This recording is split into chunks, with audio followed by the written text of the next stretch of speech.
Good morning, everybody. Did everybody get enough to eat? You sure? Okay, because I'm sure there's plenty more up there. Coffee if you want it. Thanks for coming. My name is Sarah Martin. I'm a member of WAMM, and we're so glad to have everybody here. It's a nice day. It's not tomorrow. Could be worse, right? Usually is. So, of course, on behalf of the WAMM board, I'd like to welcome you to our 2024 annual meeting. Of course, never has our work been more important. Never have we been more aware of living in the belly of the beast as we witness the monstrous, horrific Israeli genocide of the heroic people of Gaza. You're ashamed. Which would, of course, end immediately, wouldn't it? Without U.S. weapons, funding, and political support. On the other hand, we are proud to be a part of the movement in this city and worldwide, which is mobilized and organized and been in the streets by the millions on almost a daily basis, including today. And this has also happened at the WAMM weekly event in St. Paul to stand with the people of Palestine in their struggle for liberation and self-determination. Since the beginning of Israel's unprecedented assault on Gaza, our numbers have greatly multiplied, as have the haunts from the passing cars and trucks. So come join us when you can, every Friday at 4 at Snelling. How many of you here have been to the corner? All right, look at that. Look at that. But come again, like next Friday. So we can call to an end to the U.S. aid to Israel and a free Palestine from the river to the sea. From the river to the sea. Palestine will be free. From the river to the sea. Palestine will be free. That's right. All right, now for some housekeeping things. There are plenty of bathrooms here, I think, down that hall. In the back, there at that table we have WAMM literature, and we have a lot of merch for sale in the back, including, have you all seen the anti-war lawn signs? They're fabulous. They're there for a suggested donation of $10, as well as sweatshirts, and be sure and sign the community control of the police petition if you're a Minneapolis resident. So we get that on the ballot next November. They have to have 10,000, I think 10,000 signatures by May, and they're well on the way to it, so they're back there. How many people have already signed that? How many people live in Minneapolis and have not signed it? All right. Oh, go do it now before they leave. All right. We'll hold up. So, without further ado, what is next? Robin, I'd like to, I'll popcorn it. To Robin, our fabulous new director.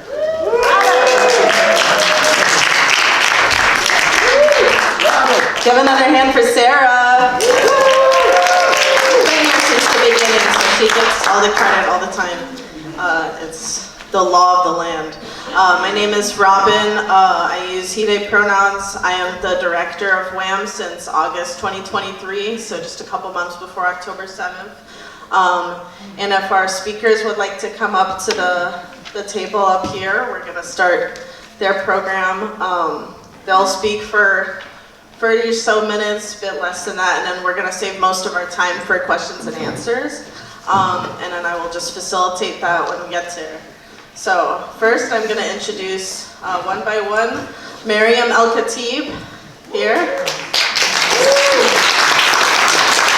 Maryam El-Khatib is a Palestinian American who was born and raised in Minnesota. In undergrad, she was part of Students for Justice in Palestine, also known as SJP, where she served as president and helped pass divestment on campus. She is currently a volunteer member and advisor to the Minnesota chapter of American Muslims for Palestine, also known as AMP. Give a hand for AMP. She previously served as the chapter lead. Maryam is passionate about educating her community on Palestine to empower and inspire them to mobilize and work towards liberation.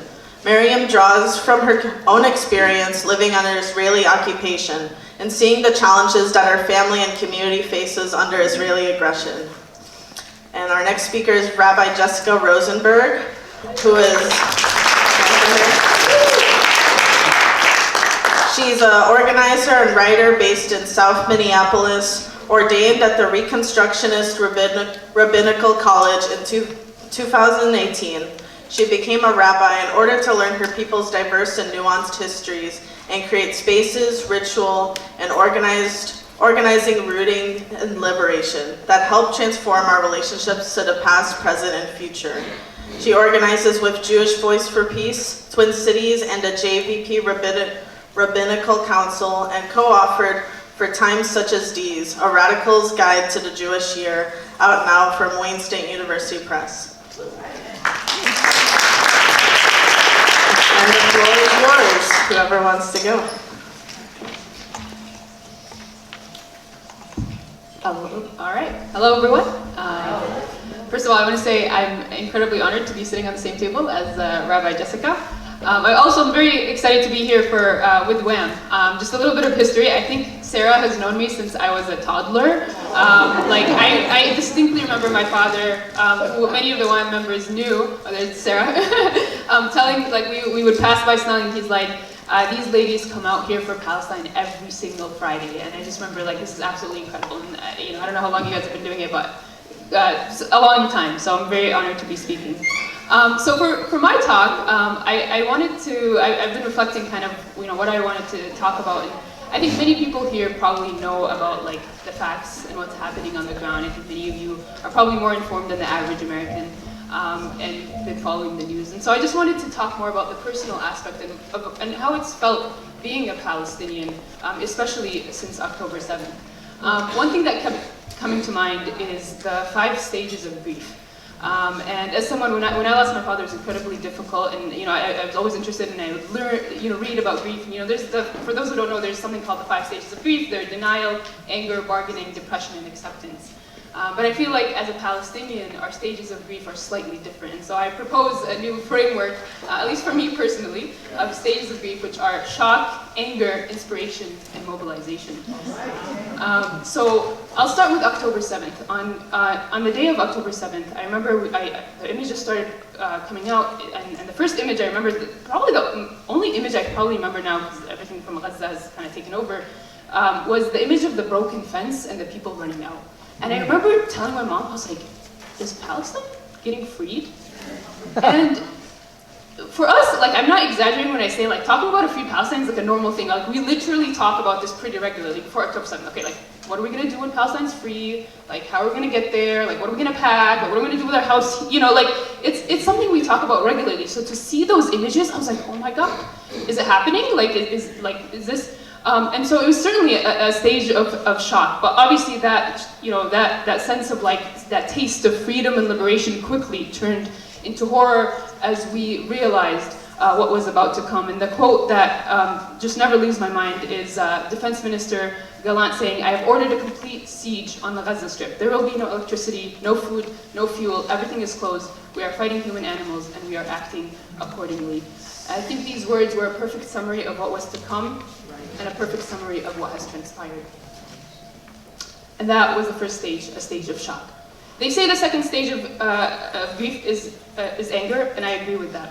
Even myself, a Palestinian who was born and raised here, and knew that generally the narrative was very pro-Palestine, I was not prepared for what the narrative that was going to unfold.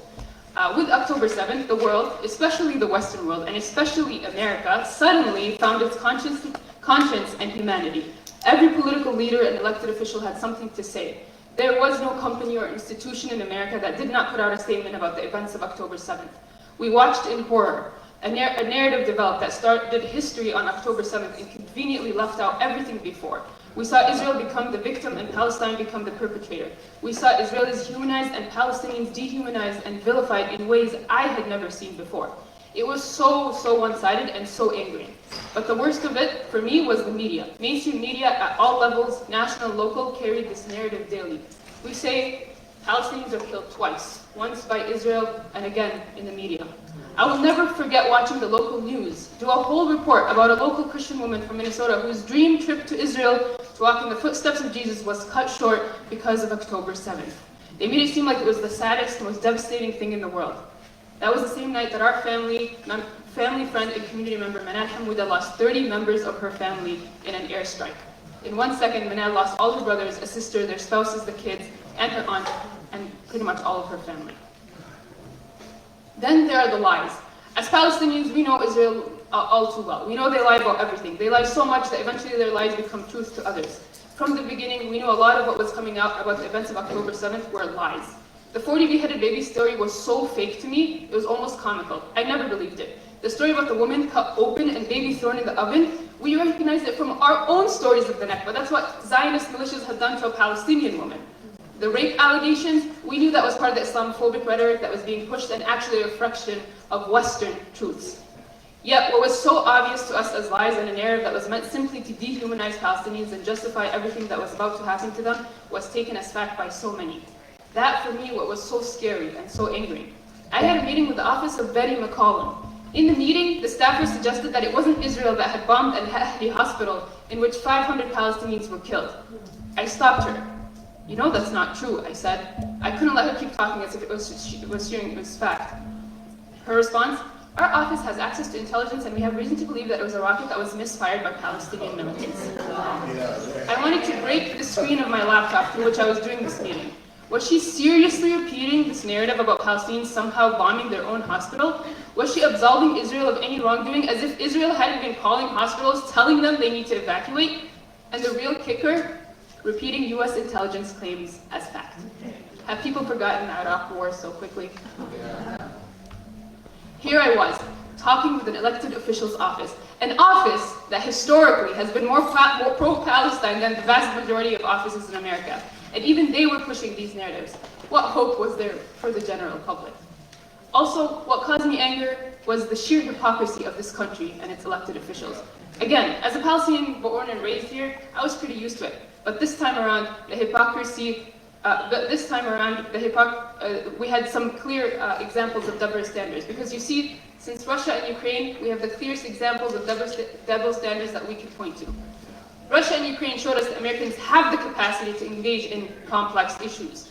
More importantly, we saw that America could celebrate resistance and recognize the right of an occupied people to fight back.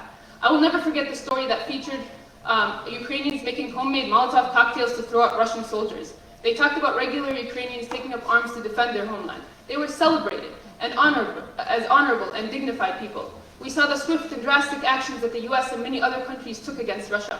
Suddenly, boycotts, divestment, and sanctions were easy for them to honor. The vast majority of America operates in this hypocrisy and double standards. During the time of Russia-Ukraine war, my sister's school administration passed out coloring pages during lunchtime that had the Ukrainian flag. When we brought up Palestine to them now, in these recent events, I was met with excuses of needing to remain neutral, or it's too complicated, or worse, we're not set up, and I quote, we're not set up to respond to current events. At a school. My sister's school went a step further and canceled a talk I was set to do about Palestine in the Social Justice After School Club. When I asked the principal why, his response after he had seen my slides was, I didn't think it was going to be that kind of presentation. I thought it would just be about how we support students. This man had an issue with an educational presentation. He was only comfortable in allowing me to talk about the students, about our feelings. I was so angry in those first couple of weeks of October 7th, it paralyzed me. It felt like the years of working for Palestine and all the advocacy we had done had gone to waste. What was the point? What was the point of me trying to educate people in Palestine when the forces of Zionism were so strong that they percolated even my sister's middle school classroom? And so for the first few weeks, Maryam, the activist, the one who never left an event or an action, stayed at home for the most part, and all I could do was watch the news and feel rage. Then two things happened that helped me enter the next stage of my grief. One was my mom. May God bless her and preserve her. She reminded me that as Muslims and as Palestinians, hopelessness is not part of our faith and it's not part of our narrative. Yes, this was an extremely difficult time, but who are we to be hopeless? As people of faith and as believers in God, then we must believe that everything that is happening by His will. There is wisdom and mercy in what is happening. By definition, believing in God is believing that He can do anything. So if He wanted, He could stop all of this now. But it's a test. It's a test for the people of Gaza, and it's also a test for us. How are we to feel hopeless when the people of Gaza themselves literally walk out from under the rubble, having lost their family and all members of their family, and the first thing they say is, Hasbunallah wa ni'mal wakeel. Allah, or God, is sufficient for us and the best of those whom to depend on. If anything, the people of Gaza have taught us what it means to have faith. They've shown us that you truly should rely on no one but God and the principles that you believe in. They've shown us that nothing in this life is guaranteed and everything is subject to politics. We saw international law, notions of human rights, and journalistic integrity crumble so quickly.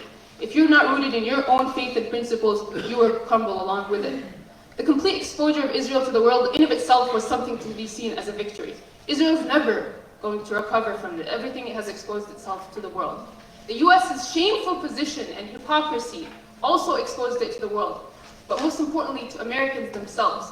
The extent of the American empire and how it trades the blood of innocents so cheaply. The American political landscape, in my opinion, is going to forever shift because of Gaza. The other thing that really helped me get into this stage of inspiration was an email I got from David.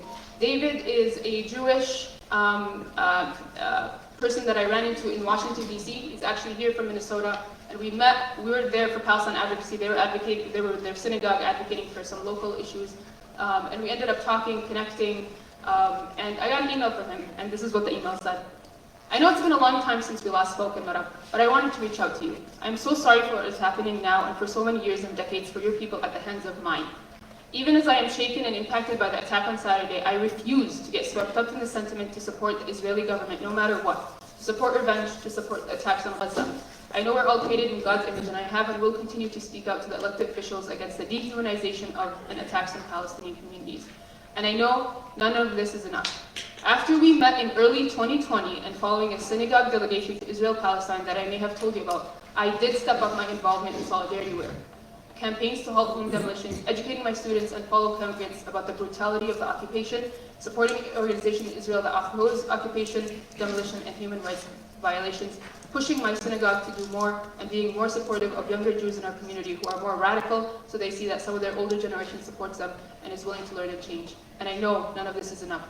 I understand if these words are hollow to you, and if you have only rage at us, I only want you to know that our conversation had an impact on me and on my actions, and that these days, through my grief and fear, I will continue to speak out against dehumanization, endless bloodshed, political oppression, and occupation.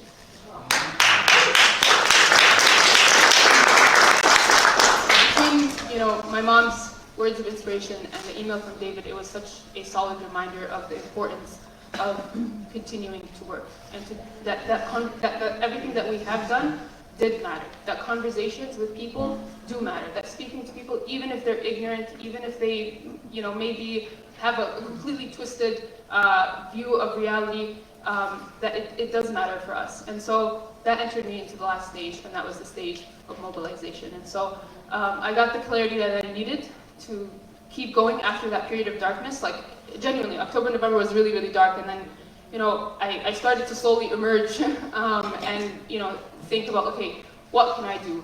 And again, as a Muslim, and for myself and for many Muslims, I will say the events in Gaza really helped us connect to our faith in a much deeper level, because like I said, when the world allows all of this to happen, you literally have no one to rely on except your faith and what you believe in.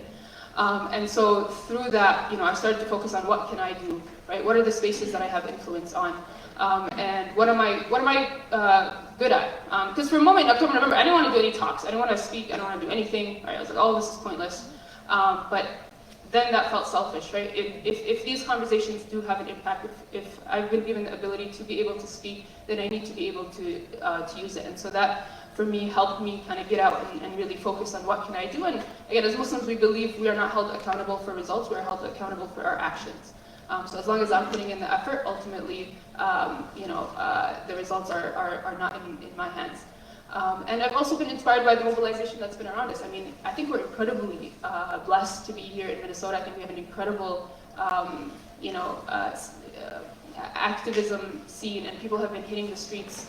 We've seen, people in the streets since October. We've seen the wins that people have been able to achieve in passing ceasefire resolutions in Minneapolis and St. Paul and other cities. We have amazing organizations like WAMM, like Anti-War Committee, like AMP, like JVP, like SJP, and all of that for me has helped me appreciate the mobilization that's happening not just locally, but internationally as well. And I'll just end by saying that, as a reminder, these are still stages of grief. So even despite the inspiration and mobilization and what we have so much to celebrate around, we are still in a state of grief. What the people of Gaza are going through is just absolute pure devastation. It's unimaginable. It's hard not to eat. It's hard to eat and not think about the people of Gaza. It's hard to get into bed and not think about the people of Gaza. And for me personally, it's so hard for me to even look at, I can't look at a child without thinking about 13,000 Gazan children whose lives were so violently taken away. I always describe the experience of being a Palestinian as, you have days where you feel like you can move mountains, and days where all you can do is just stay in bed and scroll through the messages, through the news. And so we have our ups and downs, we have our successes, and we have our challenges. But I think for me, the importance is to channel the resilience of the people of Gaza. It is really the people of Gaza who have taught us what it means to have strength, and what it means to have patience, and what it means to live for something that you believe in, and to continue to wake up every single day. I mean, a prime example is the doctors and the journalists. I mean, it's like sometimes I want to give up and just lay down. And they're operating on people, even knowing full well that they themselves may die in the next minute, right? They still have that will to live. They still have that will to resist and get up every day and think about how are we going to live. And they are a people of dignity and a people of honor. And I think all of that, for me, has been the inspiration to keep going, to keep doing this work until we see a free Palestine from the river to the sea. Thank you.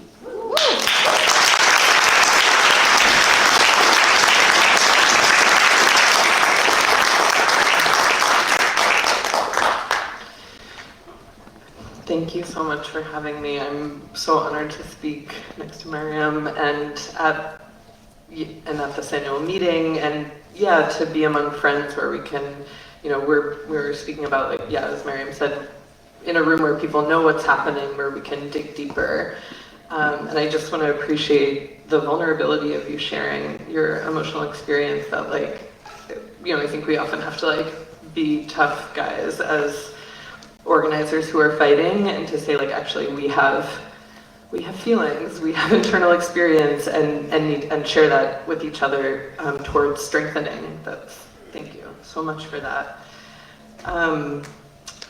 I want to talk this morning in this moment that is so urgent and devastating, how we can level up our work right now and deepen our commitment to collective liberation, and what that looks like for us as organizers. And specifically, I want to talk as someone who organizes in solidarity with Palestinian people, in solidarity with Palestinian struggle for liberation, knowing that I think most folks in WAMM are not Palestinian and are also coming from a place of non-Palestinians working in solidarity, and think about what is our role and how do we orient. So we know, as Miriam talked about, the history and the ongoing devastation is immeasurable. There is grief and rage that we move through in stages, and sometimes those stages happen over months, and also sometimes it's all in one day. And I know that one feeling we can have is helplessness. What can we do from here? When I'm feeling overwhelmed or disoriented, one of the questions that I turn to is passed down from revolutionary organizers and philosophers Grace Lee and James Boggs, when they asked, what time is it on the clock of the world? When we reflect on what time it is in the span of history, I think we can understand our revolutionary struggles better, and to orient to where are we, what's happening, when are we, and organize accordingly. In this 5th month of genocide, I believe we are called on to grow our numbers, deepen our understanding, and level up our strategy, the impact and effectiveness of our organizing. This moment calls on us to not only be present and persistent, but also strategic and visionary. The broad-based movement for justice in Palestine, justice for all displaced and colonized people, is, despite the pain of this moment, actually more powerful than ever, and it is up for us in this moment to solidify, grow this movement. We are at a turning point when broad-based consensus around the world and in the US is actually growing. Despite the inaction of our politicians, a popular voice is making itself heard. There must be an end to Israeli apartheid and a free Palestine.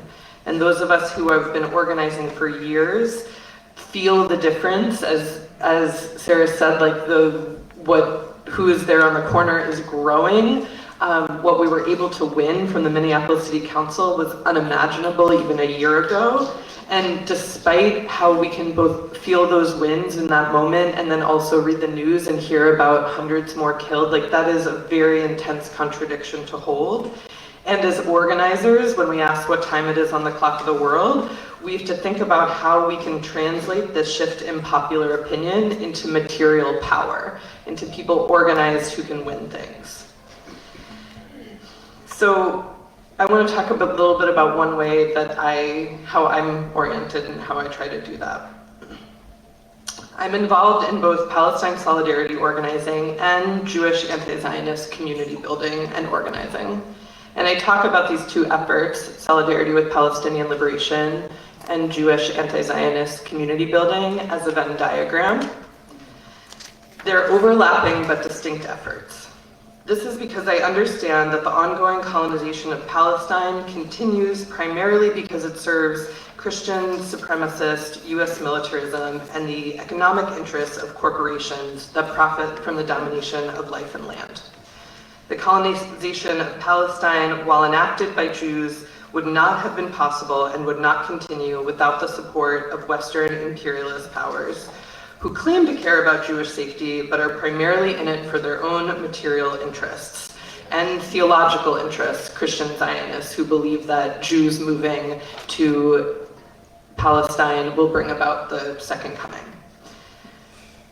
So, along with a growing number of Jews, I'm part of a broad-based, multiracial, multi-faith, intersectional campaigns that are in line with the Palestinian-led BDS movement, in support of land defense and solidarity and supporting revolutionary Palestinian organizing that really tries to target the capitalist class, the military, as you all know, the way that the economic and political system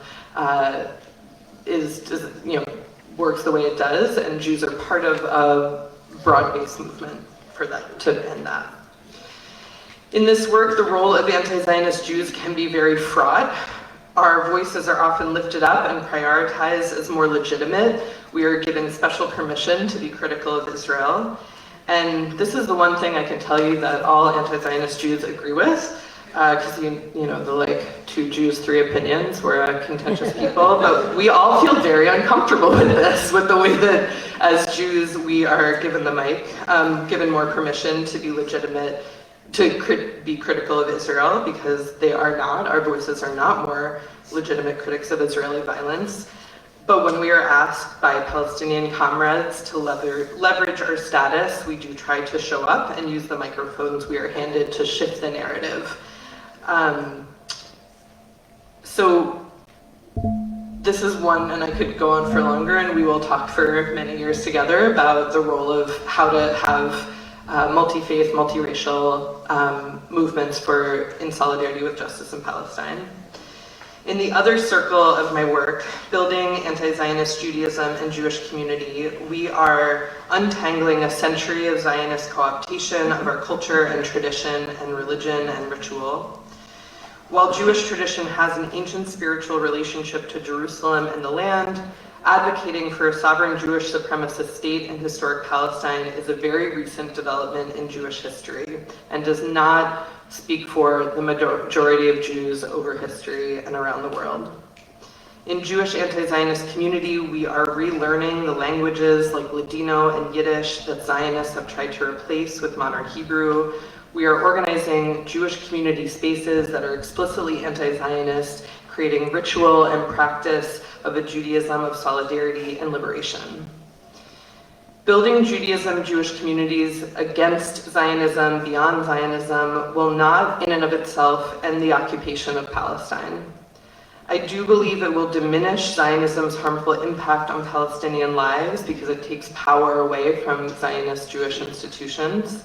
When we create Jewish communities beyond Zionism that are anti-Zionist, We challenge Jewish establishment institutions and counter the story that Zionism is a path of safety and liberation for Jews. This is one piece of a larger movement. This is the overlap in the Venn diagram. And we wrestle all the time with how to do it in ways that are in our integrity and actually building power. So I'm sharing about this organizing today because I know WAMM probably includes Jewish members and also is in relationship with many anti-Zionist Jews who are doing this organizing, are showing up in both spaces. And I hope it's helpful to understand a little bit more about some of the work we're doing. I'm also sharing it because I believe that anti-Zionist Jewish organizing can be a model for other communities who want to participate in Palestinian-led broad-based movements while also working in your own non-Palestinian communities to transform Zionism, colonization, and imperialism into a future of liberation for all. What time is it on the clock of the world? It is a time when more people than truly ever before are hearing about what's happening in Palestine and are with us that it must end. How do we transform this new collective empathy and distress into action? I believe we do this by articulating and supporting people to find their own self-interest in this movement. Often, as solidarity activists, we focus on showing people how bad things are and trying to morally compel them into action. Empathy is essential, and I know that when we look at the violence in Gaza, it seems truly obscene to talk about self-interest. This is something I would only talk about in a room of friends where we are trying to think about how to organize together. I believe that in order to mobilize people, they need to understand what they have to gain by taking action and what they're losing by remaining inactive. People care a lot, but will stay on the couch unless they understand why they are connected to this movement. So as a Jewish anti-Zionist, I am organizing first and foremost because the violence against Palestinians is immoral and intolerable and unacceptable. And I have a deep-rooted sense of my own connection, how Zionism is an oppressive supremacist ideology that has warped and obliterated everything that I love about Judaism and Jewishness. I know in my bones that if Zionism prevails, if it does successfully merge with Judaism, like if there was no anti-Zionist Judaism, I would have no spiritual, cultural, or ancestral tradition, which is to say I would have no way to be in the world. No way to honor my ancestors who have died, no way to mark the seasons, no way to be in community, to care for the sick, like all of the things that make me a human would go. I know firsthand how understanding this personal stake is profoundly motivating and mobilizing. I have seen people understand this, move them from frozenness into action, and sustain them over the long haul. Every day, people in the United States read and see news of violence happening seemingly far away in other countries. It can be so overwhelming that most of us shut down emotionally and throw up our hands politically. I'm thinking about what's happening in the Congo, how I feel, so I don't know what to do, what's happening in Sudan, what's happening in Ukraine, all these places around the world that can be so overwhelming. In order to build a leftist internationalism, I believe we must help people to feel their direct connection to what's happening in Palestine, both to identify their responsibility and their own self-interest in ending US imperialism. As the Aboriginal Maori artist, academic, and organizer Lila Watson put it so much more beautifully and efficiently, if you have come here to help me, you are wasting your time. But if you have come because your liberation is bound up with mine, then let us work together. Yes. How do we do this? We're already doing this. WAMM does this when we talk about US tax dollars that could be going to healthcare, housing, food, environmental care, transportation, care for people and land here, instead of going to kill people in Palestine. We do this when we make a direct connection to how these precious resources exist but are being spent elsewhere. And we do this when we mobilize targeted campaigns to organize for the just distribution of wealth in our country and the world. I also believe that we need to deepen people's heart, gut, and soul connection to our complicity with US imperialism and the enabling of genocide in Palestine. While people witness the racist violence of the Israeli military and Zionist Israeli culture, we need them to both feel how deeply that is connected to settler colonial violence here in the US. I think as Women Against Military Madness, you have a specific role to play in helping women, femmes, and gender-oppressed people feel the inextricable link between the violence of patriarchy that fuels the systems of domination in the US, Israel, and every colonial state. I think folks who are Christian here have a role to play in illuminating Christian Zionism's role in the colonization of Palestine and support building communities that want to have a Christianity of liberation for all people. I believe that the more people understand the ways imperialism and settler colonial violence threatens them too, the more they will be ready to join us in the fight for collective liberation. To put it more bluntly, fascism is here. Those of us who are not currently targeted by the sharpest point of its spear must do everything we can to support those who are directly experiencing its brutality. And the center of the bullseye will surely grow, and we are but a few inches, but a few moments from being in that growing center. Solidarity means supporting those people who are most impacted right now, doing everything to end the violence in Gaza, and understanding that the same forces that are oppressing in Palestine threaten all life on the planet, and we are linked to that fight. As organizers, part of our role is to help people identify not just what they're fighting against, but what they're fighting for. To vision a world in which all are free and to feel their stake in that. Everything in the capitalist, white supremacist culture that dominates in the US conspires to keep people asleep and shut down, disconnected from the immense suffering we are aiding, abetting, causing, and experiencing. The death toll in Gaza, the suffering, our hearts break again and again. We go on, we keep fighting because we must, because our lives require it, because life requires it. This organizing can be a source of support, of supporting each other to keep going. Our organizations can support us to keep in this fight, to grow and deepen until our numbers surround the world, until all feel their stake in collective liberation and feel themselves part of a movement for liberation. Palestinian poet Masab Abu Toha writes, "We love what we have, no matter how little, because if we don't, everything will be gone. If we don't, we will no longer exist, since there will be nothing here for us." I pray that our time together nourishes our ability to love each other into a future of safety and liberation, a free Palestine here and around the world.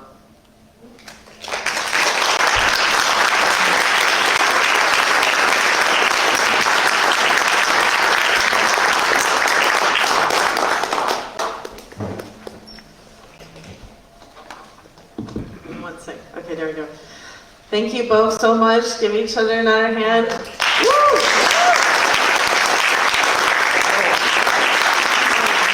So we can start, if people have questions for Miriam or Jessica or both of them, I think the line over here would be good, and you can just come take the mic, essentially.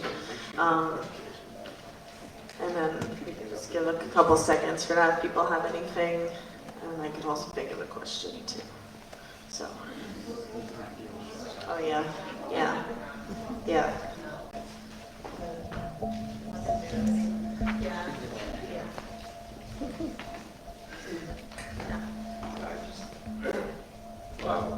What are we doing in social media since so many young people are really using that as a news source, like TikTok, which actually shows what's going on in Palestine and in places around the world? What plans we have for at least having a media presence that we can easily share with students at different campuses here in Minnesota.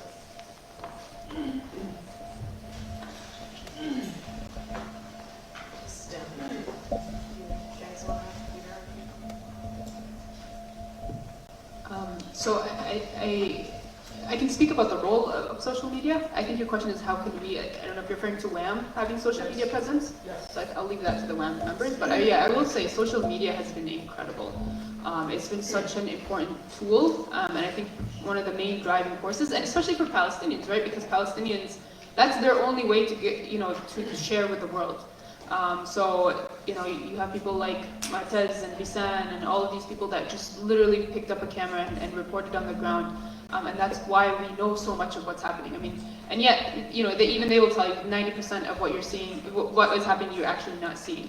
And I think that's, like, once people see images, and I always say this, like, once people see the pictures and images, like, you really don't have to convince them, right? Like, you don't have to convince someone that a father picking up pieces of his children in a plastic bag is wrong, right?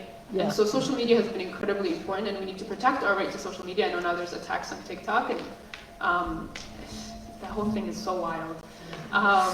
Yeah, right. So and I think one thing I will say, like, shadow banning is real. So I don't know how many of you use social media, but if you're posting on Palestine, you may have noticed that your views are less, that you're not able to post certain things, and that's real. And social media companies have talked about it. People who work at social media companies have talked about it, how these algorithms look for certain words and they're able to kind of play around with the algorithm. So that's very intentional.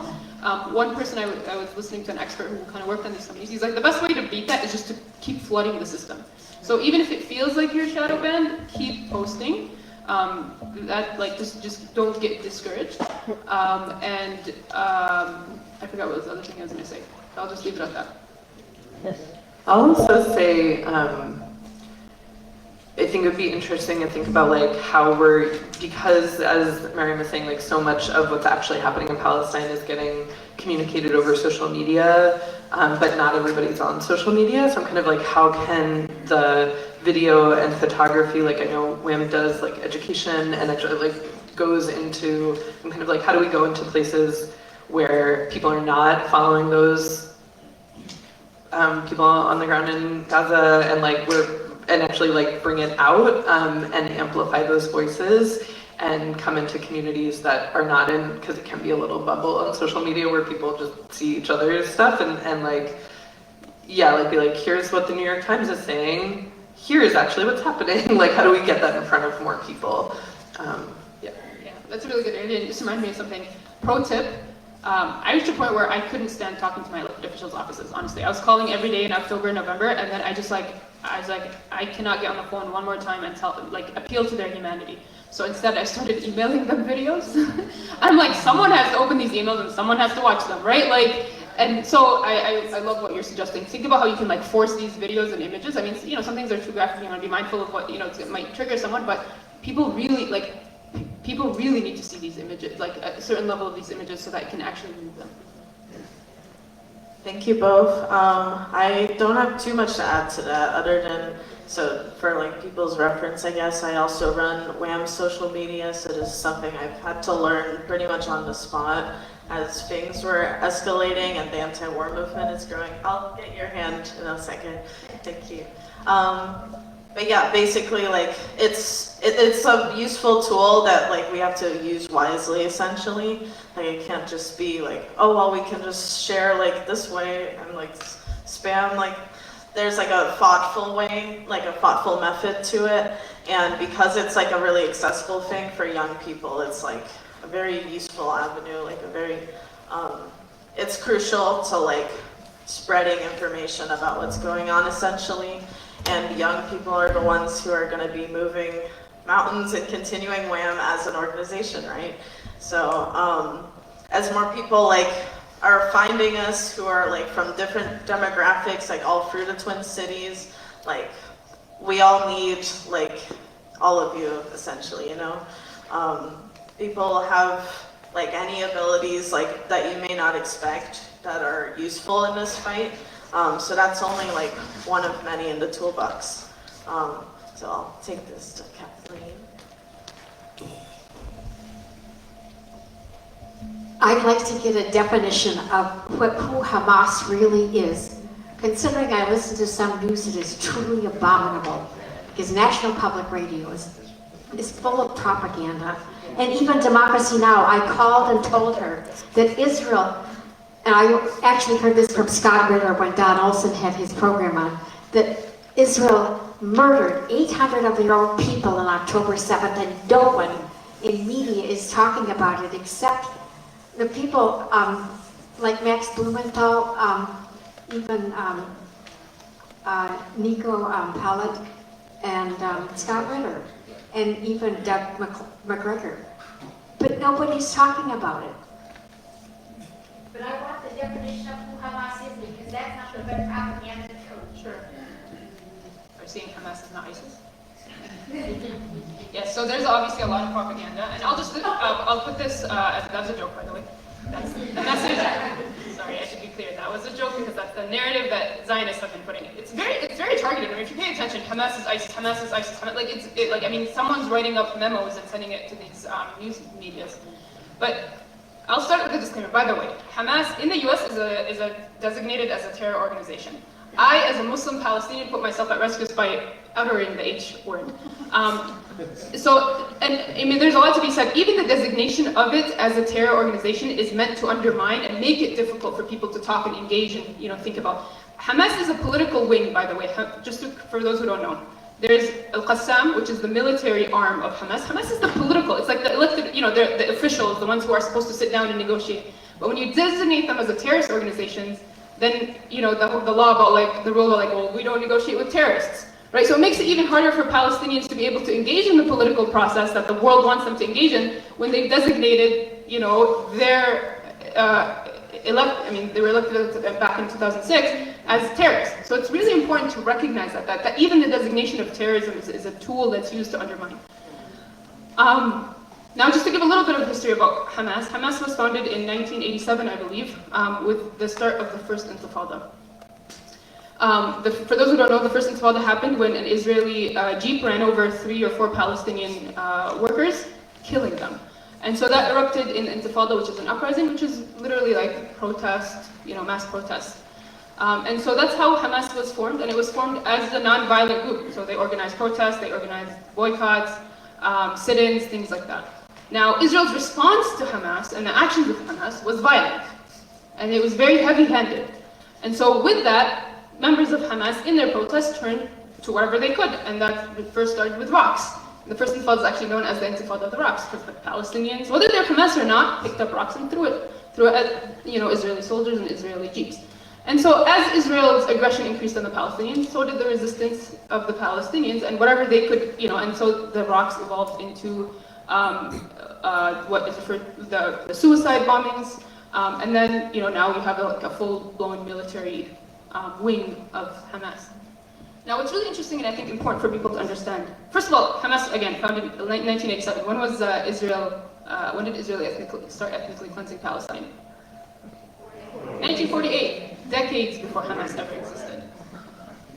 Now, the other important thing for people to understand that was in 2005 when Israel disengaged from Gaza, which, by the way, they did this not out of love for the Palestinians, but actually to freeze the political process and make it harder for Palestinians to achieve a Palestinian state. But when they disengaged under the pressure of the US, the Palestinians were asked to hold elections. Who was going to be the Palestinian representative? Here, Palestinians, you need to elect someone who's going to, be your representative.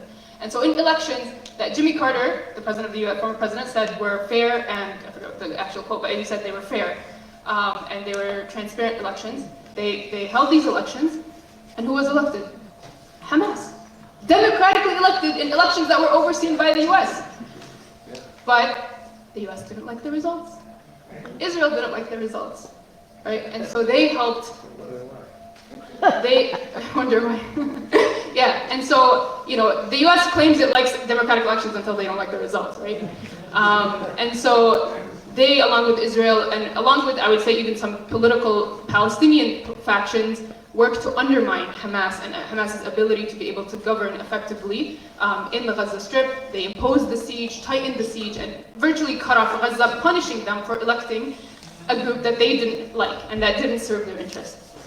So that's the history of Hamas, right? And with the events of October 7th, I think it's one of the unfortunate things, and again, as a Palestinian Muslim, it's so hard to be able to speak about it, but it's like, it's a a balance, right? Because a lot of times I try to tell people this is not about Hamas, right? Like everything that you're seeing, this is not like Israel, this is Israel-Palestine, right? Like they are against Palestine, Palestinians. Every Palestinian that is alive and breathes, Israel is after.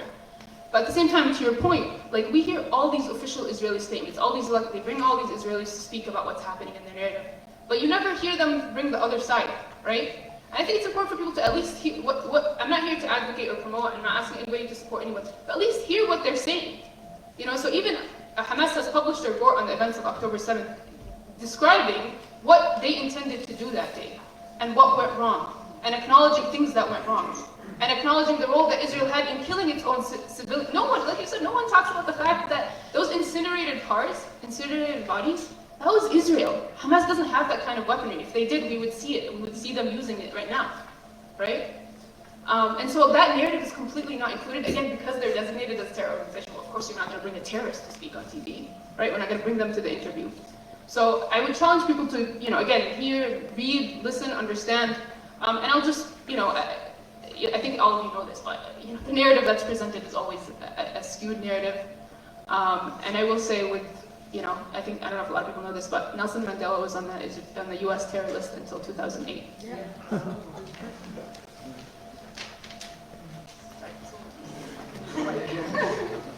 Yeah, just to bounce off really quick. Yeah, just independent news is probably the key to this, so I'll plug the WAMM newsletter, which we have copies of on this table later as we get into other business, and we're gonna take maybe one or two questions. So there's this one. Okay, so I saw your hand first.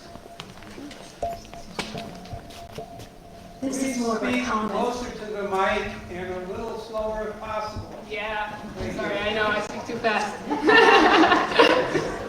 This is more of a comment than a question, but any elected public official who does not recognize, who does not state that what Israel is doing is genocide, does not deserve to be serving in public office. Yes. Where is our GC humanity?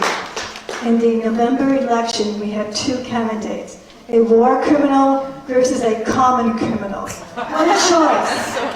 Personally, I'm going to vote for Polly Mann and Peter Seeger. Thank you. Oh, yeah. Well, I just have to add, they said the election choice is a choice between Charles Manson and Jeffrey Dahmer.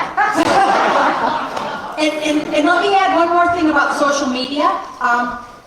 I got shadow banned many years ago, and Twitter, who claimed he was for free speech and for a little while was allowing things on, has just banned a lot of Palestinian voices, including Kit Klarenberg just most recently. It's probably a question of time before Max Blumenthal and the many others. So they are also doing this. One trick on Facebook that some of my friends realized is if you post a kitten, you post the picture of the kitten, and then you write something underneath. The algorithms are looking at the kitten and not at what you're writing underneath. You know, it didn't work real well, but at least it was something. I want to, even though those weren't questions, I do want to speak to, like, I hate election. Like, obviously this sucks. I can't, like, underestimate how much I'm like, every day of 2023, I was like, at least it's not 2024. Woo-hoo-hoo. And now it's here. And we know that there are a lot of people who are not in this room who only pay attention to politics from September to November every 4 years. And we cannot afford to leave the power on the table of not talking to those people right now. JVP Action, so JVP has both a C3 and then JVP Action, a C4 that does engage in electoral work. I think AMP also has a C4. AJP? What does that stand for? Americans for Justice in Palestine. Great. So we will be most likely, we haven't, JVP Action in Minnesota has not done like a formal endorsement process yet, but seems likely that we will be supporting, I don't know, I'm like, what are you doing with this recording? I'm like, we haven't decided yet, but you know, Ilhan Omar has a primary challenger, and it's an opportunity to talk to our neighbors. Whether or not we agree with everything that Representative Omar has done, this will be a referendum on her support for ceasefire and her stance on Palestine. So I do want to, and especially again, like as non-Palestinians, if you're not Palestinian in this room, if you're a white person like me who can like go to some parts of her district to white households and have conversations so that our Muslim and Palestinian and black and brown comrades like don't have to do that unless they really want to, of course. So, you know, everybody can do it if they want to. And like, yeah, I would just like, based on the racism and Islamophobia and misogyny that she faces and like what the opportunity to have conversations at the doors will be, I really want to encourage folks to, yeah, engage if you can. And like, it's not the most fun activity, but yes, oh, I got clapped for that. But yeah. Ooh. 2024. Yeah, it's nasty all around. Yeah, it's like like I said, like I hate calling even my elected officials office, but you do it, right? Like it's like you gotta plug your nose and do it because that's our battleground here, right? That's our landscape, that's our tool, that's our responsibility. You know, as a Palestinian American whose tax dollars are going to literally kill my own people, I cannot just say I don't want to engage in the political process because it's messed up. Yeah, it's messed up, but you know, what else can I do? You know, I can do the educational piece, but I also have to engage the elected. One thing I do see, and I think it shocks me maybe because personally, for me, obviously voting, and now I'm speaking as Maryam, not AMP, voting for Biden is an absolute no-no, right? Like, no way, like he can free Palestine tomorrow and I still won't vote for him. But what I'm realizing in talking to other people, that there are people who are not happy with Biden, but it's like they're stuck. They're like, oh, but you know, I can't vote for Trump. Like, so, you know, they're actually debating, like, do I vote for Biden? I agree, I'm not advocating for Trump at all, in no way. But if you can look at a Gazan child in the eye, a Gazan child that lost his parents and his home and is living in a tent, and tell them that you fear for your own, whatever repercussions voting for Trump has on your own personal life, that you are prioritizing that over what Joe Biden has done to them, and I think that's a reflection of you. Yeah. And shame on you.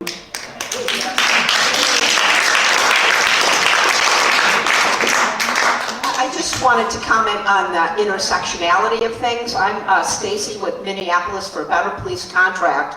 And I get asked all the time, what does the police contract have to do with genocide in Gaza? And I'll tell you, 40, 50 years ago, the Israeli Defense Forces went into Georgia and were infiltrating the Georgia police associations to bring their military, their tactics to the United States. Is it any surprise that they're building a cop city in Atlanta, where I went to protest that?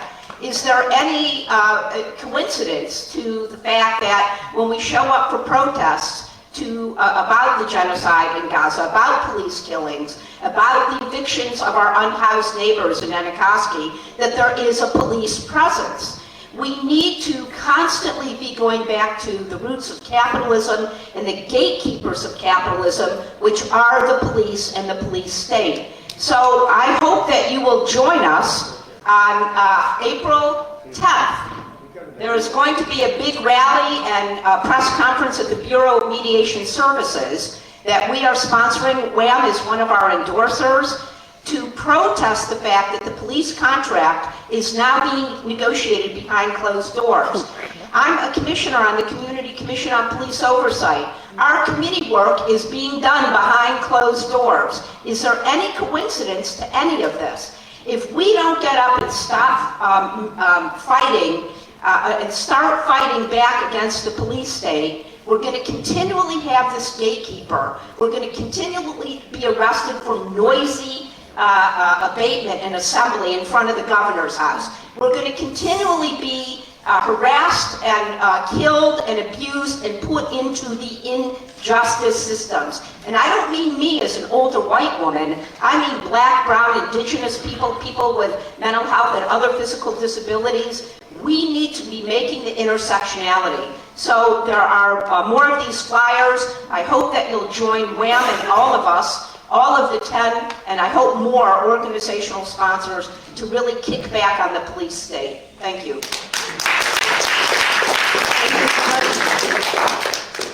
Any other questions? I'm not seeing. Questions? I think this will be our last one at time. How much more minutes? Okay.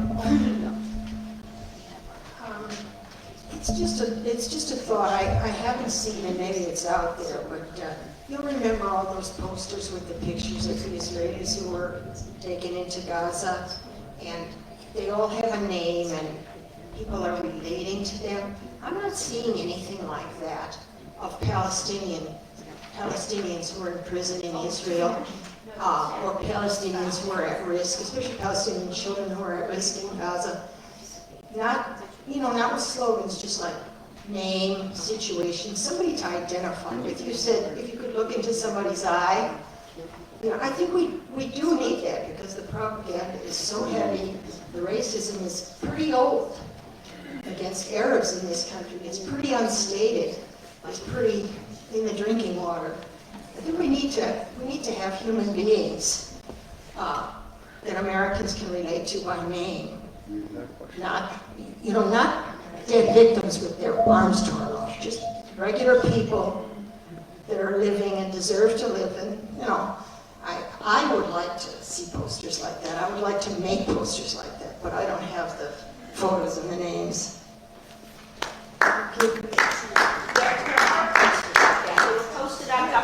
are posters like that. They were posted on Governor Walz's Airbnb, where he gets to live in a mansion while his palace is being renovated. And they were put up, and every night, there have been people out there protesting, putting up posters, doing chalk signage, and every night they come down and take it down. And now they have a big surveillance camera up, and they have the police presence there.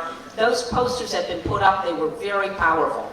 Well, and part of what I'm hearing, I think I can read your name tag as Ruth.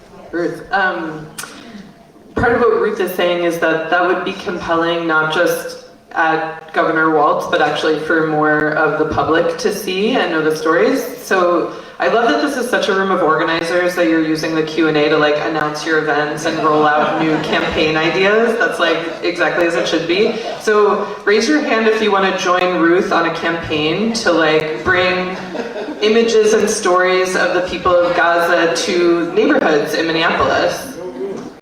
Ruth, are you taking, okay, so.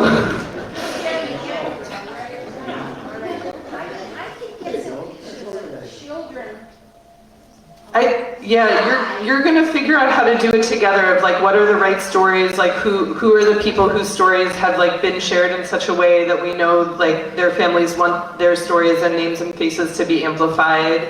And I think Robin's gonna help you figure out the layout, and you're thoughtful about communications, and think about do we want to bring these to churches? Do we want to bring these to neighborhood associations? Do we want to do a door knock? Do we want to wait until the next time we're trying to get people to call their representative?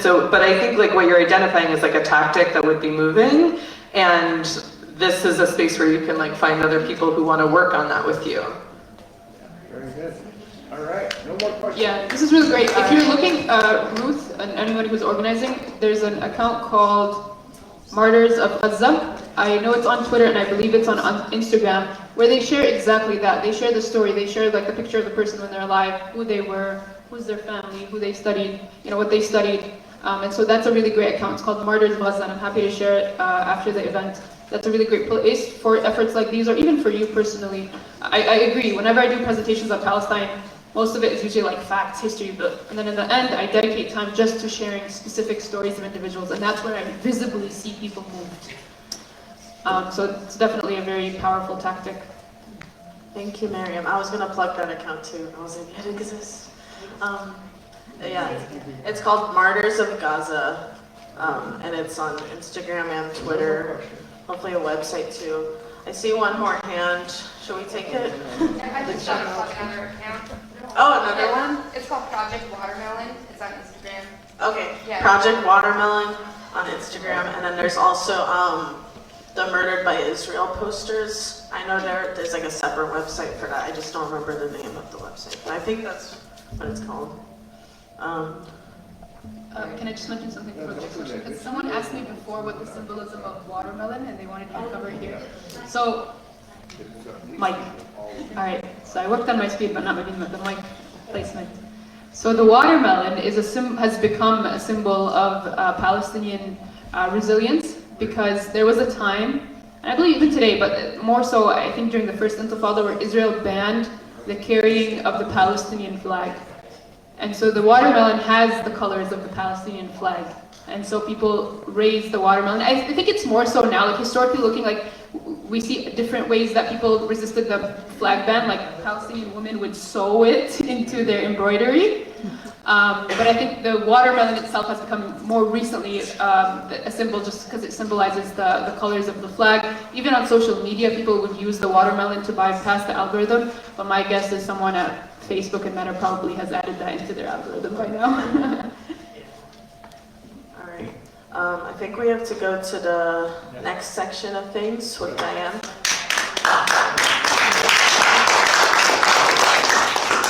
For those of you who had breakfast upstairs, that's why you have watermelon napkins. I'm going to pass it off next to Diane, one of our board members, for the fundraising. That sounds scary, doesn't it? I'm Diane, I'm a board member of WAMM, and it's really... Can we get another hand for our speakers on the side?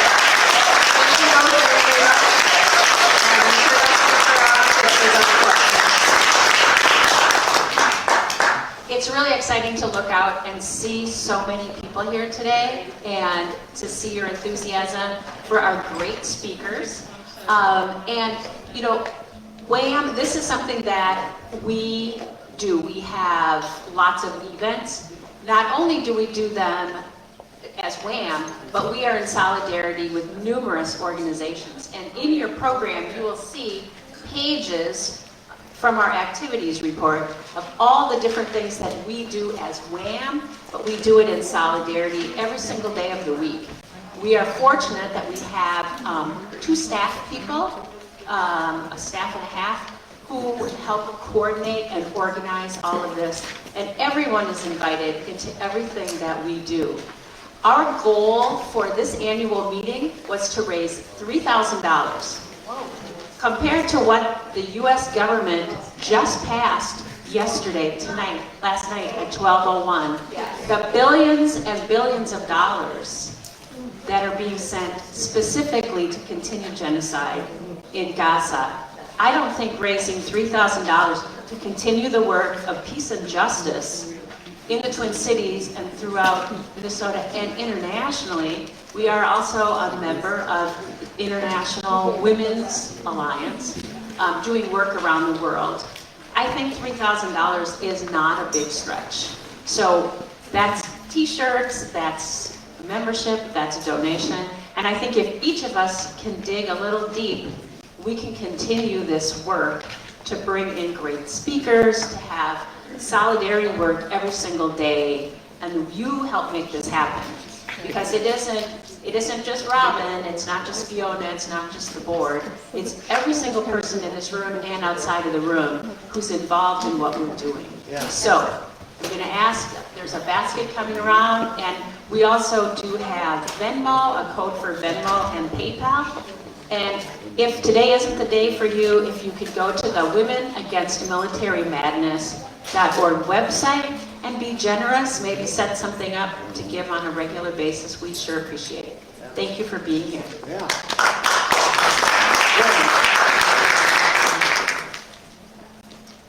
I'm going to pass this on.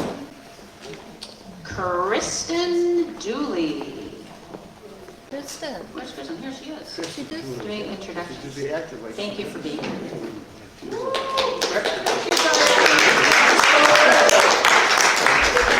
I'm here to introduce one of the things that WAMM has always done is had a staff. And that was from the beginning of WAMM, that if you have a staff, people have a phone they can call, people have an office where they can leave things, people have people who will respond to your call, and just like the wonderful response to the section Ruth here, get something off the ground. where it might just have been in your head the day before. So we want to make a point of honoring the staff at WAMM, and we also have 2 contractors who work on our newsletter. So let me just give you a little brief introduction. When civilization began, there was also war. And that went on for a few centuries. And then in 1982, some people got together and they formed WAMM. And that was the beginning of the end of all war on Earth.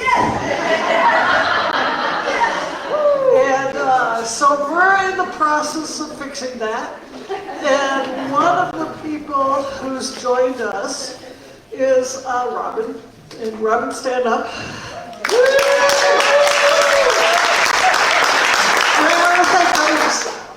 I want to thank Robin because he's done so much. And when I knew I had to retire, I was the last director. When I knew I had to retire, Robin came in, and the one thing I knew from the beginning is Robin is an incredibly fast learner. And that's what you have to do in this job. You have to be quick on your feet, and you have to learn, and you have to listen, and you have to respond. And that's what Robin does. So let's be very thankful that Robin is our director. In addition to Robin, Fiona, is she? Oh, there you are. So Fiona joined us as a volunteer to do really boring work. And Fiona was excellent at it. She could just do the dullest things for hours and hours.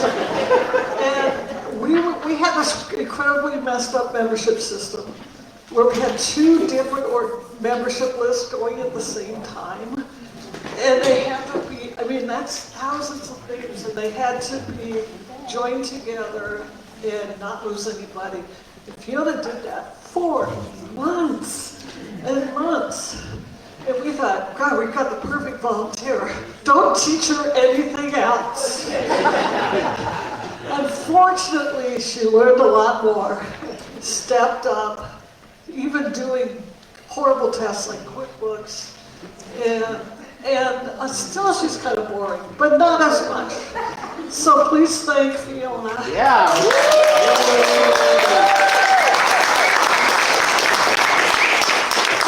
Next we have our wonderful newsletter crew. Yes. Now, Gutenberg started pretty, and then Mary came along and did some good editing. So Mary Baldwin Stead, please.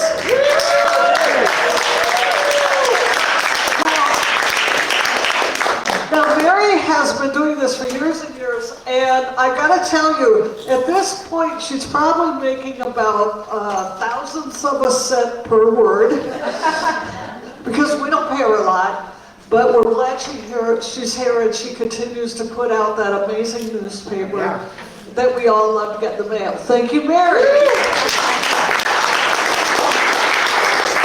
And very lastly, she's not here today, she lives in New Orleans. It's Ginny Sutton, who is the person who does all the production on the newsletter. She gets paid about, 1/1,000,000% per word. And, but she does it out of her heart, and I just want us, I'll find this place on the film so you can all turn to that camera right there and say, thank you, Ginny. Thank you. Okay, and one more thing I want to say. I want each one of you to pick a week in the future, just this year, a week before the end of the year. Just pick 1 week, and wonder what week did you pick? Okay, what did you pick? September. Okay, and what week did you pick, Carol? Every week. No, just 1 week. I just want you to pick 1 week. And the reason I'm asking you to do this is remember that week today, put it on your calendar, and when that week comes, I want you to make a commitment to pick up the phone and call the staff and call the newspaper people and say thank you. We have to do it, and we sometimes forget all the time. I want you to make that commitment that you will do that. So we guarantee these wonderful people get the appreciation they deserve. Thank you very much. Who's next? Who's next? Molly. Molly? Yep, I'm here. Catch your dog.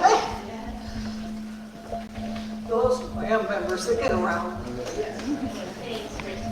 Hi, I'm Molly, and I'm also a member of the WAMM board. So I'm going to talk about upcoming events. The first one we have coming up, I'll mention that. The 25th anniversary of the Bridge Vigil. 25 years ago, that's pretty exciting. And I'm guessing most of you know where that is, Lake Street, Marshall. And that's going to be on April 17th, 5 to 6, now that it's summertime. And it's, let's see, so that's going to be 5 to 6, followed by going over to St. Albert, the great church in Minneapolis. And we're going to have music and a program and pizza, so don't miss it. That sounds really exciting. Okay, and our next big fundraiser is Walk Against Weapons. So that'll be Saturday, June 1st, and that is going to be at a new location, thanks to Carol Walker, who checked this out. This is going to be at Langford Park, which is kind of on the east side of St. Paul, but not quite the east side. Anyway, that will be June 1st again, and it's a similar schedule, meeting at 10:30, volunteering and walking check-in, and then we're going to walk over to the damn new Lockheed Martin business, which is, help me out, what's the name of it? It's Forward Edge, yep. So we're walking, I think it's about a 25-minute walk. It's only about a half a mile away. So there's going to be a short rally there, and then return to Langford Park for a short closing ceremony. So Langford Park, again, is located south of Como Avenue, north of Energy Park Drive, and west of Raymond Avenue. So there's brochures back there, pick it up, and that would be great, because this is our big fundraiser for the year. Okay. I wanted to, let's see, a couple events. Anyways, today, this started apparently this morning. No, sorry, I got two of them mixed up. Excuse me. I'm going to mention this. This is Healthcare Workers for Palestine. They are inviting everyone to join them. They are at 2 o'clock today, 2 to 5, on the corner of 10th Avenue and 26th Street. It's east side of Abbott Northwestern Hospital in Minneapolis.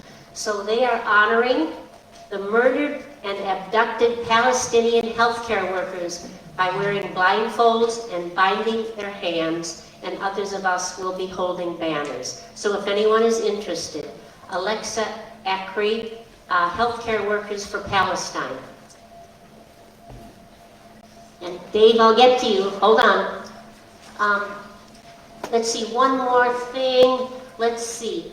Open Streets Minneapolis. Again, they said, yes, we're going to do it. We don't have the dates for it yet, but that'll be coming.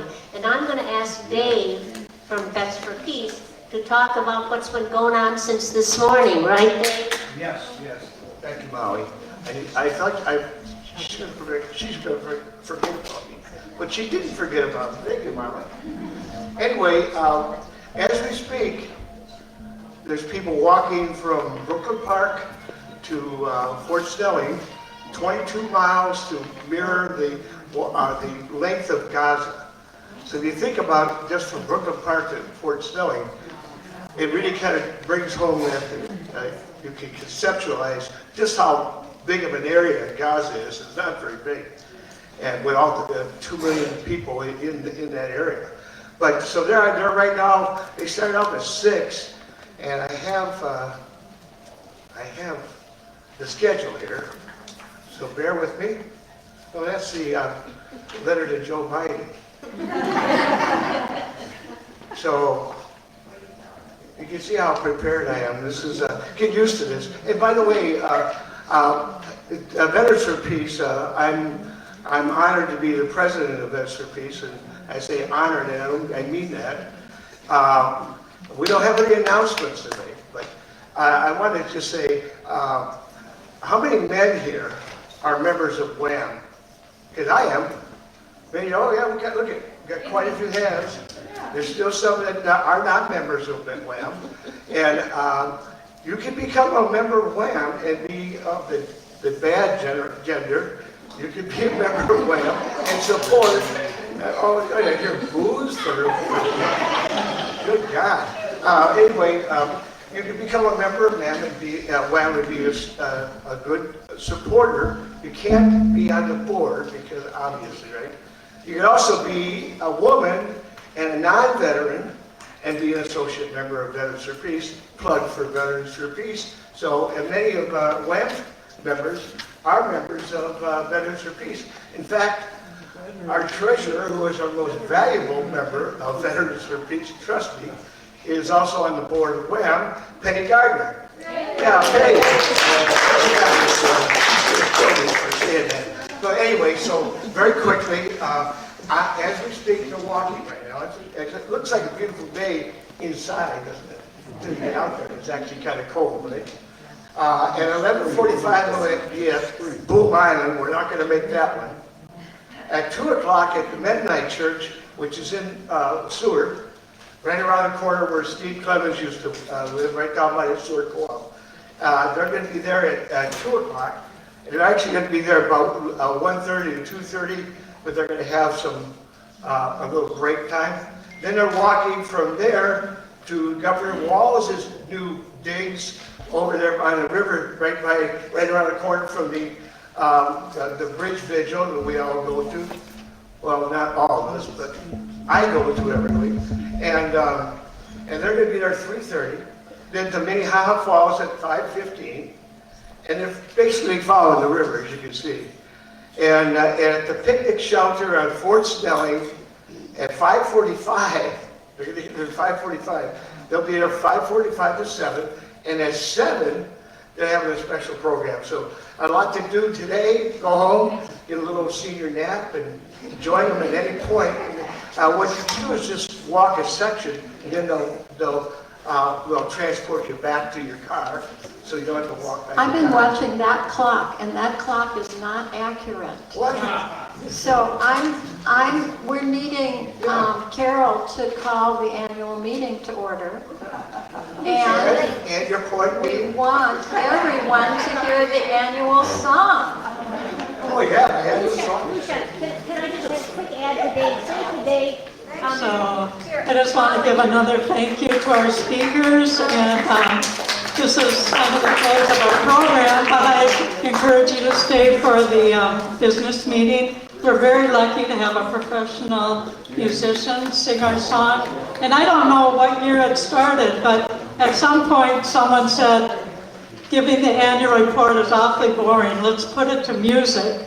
And so Joe Schubert, who's in Arizona right now, wrote the words, and Sophia Sherrod is going to play the piano and sing for us. So thank you very much, and thank you all for coming.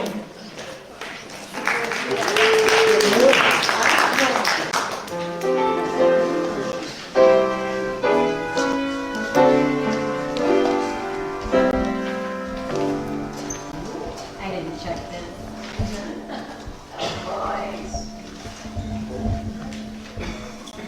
The lyrics are on the back side of the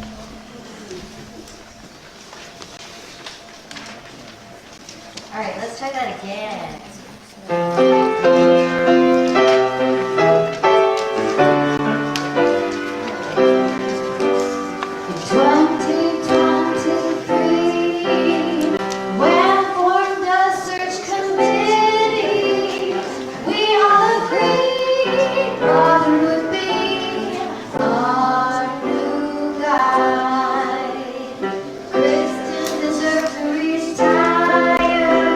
Fiona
think right from the beginning of WAMM, the earliest WAMM people said, oh, annual report's so boring.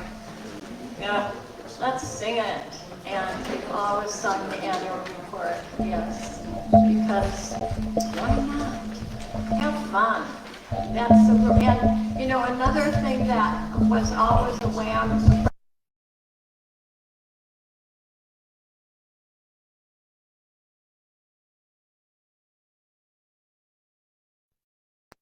a lot of suggestions of actions, and she has another one. You want to say another one? Because you didn't quite finish. But Sue Ann Martinson, didn't need to neglect this, I just got this note. Sue Ann Martinson has wanted to mention because she has been running the long time riseuptimes.org. Where is Sue Ann? Is she here? And I just wanted to add to Dave's very fine report about the ceasefire pilgrimage. Yeah, and that's the situation, that it is a pilgrimage, an interfaith one, and at Governor Manchin's B&B, they will be meeting the Palestine, Free Palestine Coalition. 3:30? Okay, at Governor Walz's current home on East Cliff, which is right, you know, near the Marshall end of the bridge. My name is Lucia, and I am currently treasurer of, a board member and serving as treasurer of WAMM. And the finance committee of WAMM kind of figured a budget for 2024, our projections, and we took that to the board, and the board has agreed that that seems sane. And so it's on the last page, or the inside last page of your program. And I'm sure that you haven't had time to study it, but that's okay, because I know you trust us. And we're projecting this year that we're in right now that we can raise as WAMM $129,000 and would spend that much too. Those would be our expenses, so that this sheet kind of details. It's about $10,000 up from what we brought in last year, and a little over what our expenses were last year. But we trust that we can do that. So I would just ask that if there are no disagreements, that you affirm this budget for 2024. Okay? Yes, hooray.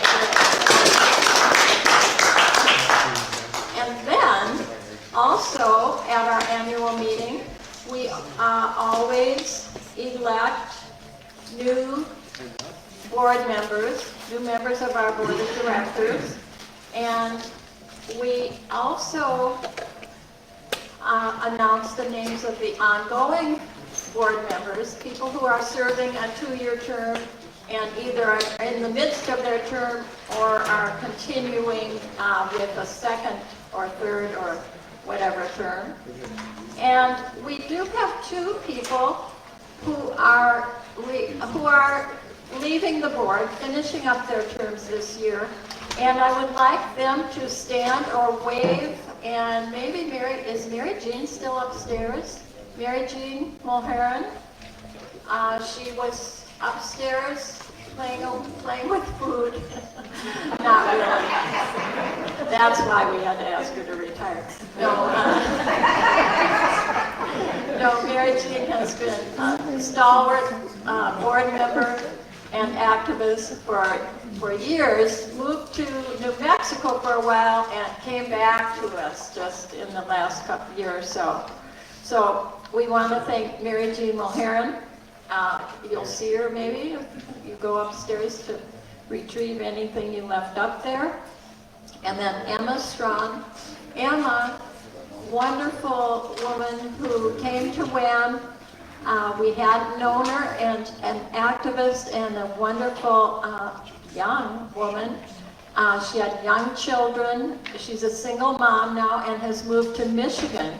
She has continued on the board, was chair for a while, and we Zoomed with Emma and in her role as a board member, and she has made the decision that it's time for her to continue to support WAMM in whatever way she can from Michigan, but she will not be on the board any longer. So we will send our thanks to both of, to Emma too, because we loved having her with us. The continuing board members, I would like to stand so we can all applaud and affirm their continuing. Kristen Dooley, Diane Haugesag, Sarah Martin. Our bios are all in here too. You can read all about us. Sarah Olson is in Africa, in Kenya. Yep, she's flying in the next 5 hours. Oh, Sarah's coming soon. Sarah Olson and this is Sarah's daughter. I'm Sarah's daughter. I'm Sarah. And Joe Schubert is in Arizona, our co-chair. Sarah Olson and Joe Schubert are co-chairs and couldn't be at the annual meeting due to being in Arizona and Africa. You know, what are you going to do? Lucia Smith, that's me. Carol Walker, who convened us, and Molly Wilbur Coleman.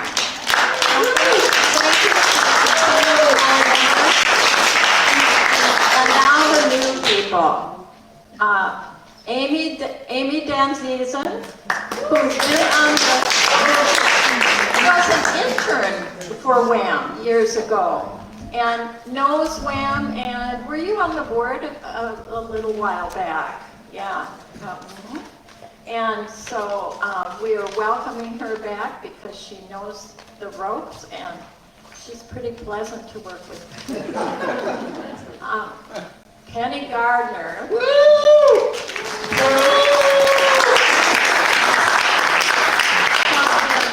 Penny has been on the board before. Can you believe it? People wanted to keep coming back, and we wanted to add more people so the board is bigger and we can kind of share the fun load. We don't share the wealth because we get paid nothing. That's one of the rules of a 501c3 board, I believe. Donna Goodlaxon used to be on staff at WAMM. She could not be here today because she is one of the organizers of the pilgrimage. And she had to start that off early this morning. So she'll be a wonderful connection for us. She lives in St. Paul. She's involved with a very progressive congregation in Minneapolis, and she will be a wonderful connection with that interfaith community. Yeah. And Carla Reilly, who usually has a role behind the camera and is super with a lot of tech activity and supports WAMM in so many ways and is visible in vigils and, marching around. And Mary, is it Stoa? Mary is a new volunteer for WAMM and getting to know WAMM, and very welcome to. It's wonderful to have you. All of the bios are in this, and I know you'll take it home and study it. So thank you, and so because we technically need to elect these new board members, unless there's some oppositional voice, you can all affirm these new board members with your applause. Thank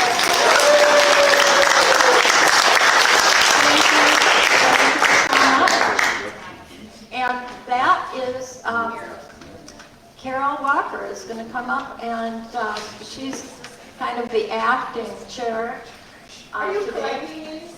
Oh, are we collecting them? No, we'll mail them. If you signed a postcard, put them on the table out there. WAMM has postage stamps, and we will be glad to mail those for you. Thank you. Yes, thank you all again for coming, and if you did have a postcard, you can leave it in the table back there, or one of us can collect them. And we look forward to working with you at many upcoming events.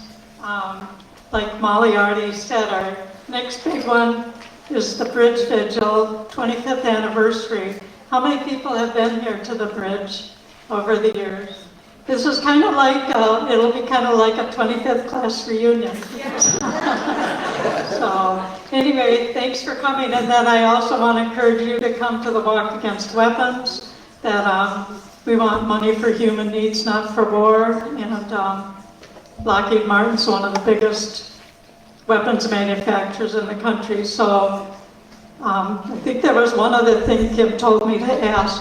Oh, if you hadn't signed up for the sign-up sheet, if you can do that before you leave. And thank you very much for coming. If you didn't see it, our WAMM member, Colleen Rowley, has been crocheting rugs, and she has a little kitty condo back there that she's selling. If you have a cat and want a new little home for your cat, you can look at. And the people that we work with, the anti-war committee is selling signs that say "No Divest," and then the CPAC people are getting signatures, and the T-shirt. This is something we collaborated with Veterans for Peace, Stop the Wars. Save the Earth. So we've got a few of those T-shirts, and if your size isn't there, you can sign up, and the next time we order T-shirts, you can get your correct size. So thank you again for coming, and I guess I will adjourn the meeting. Thank you.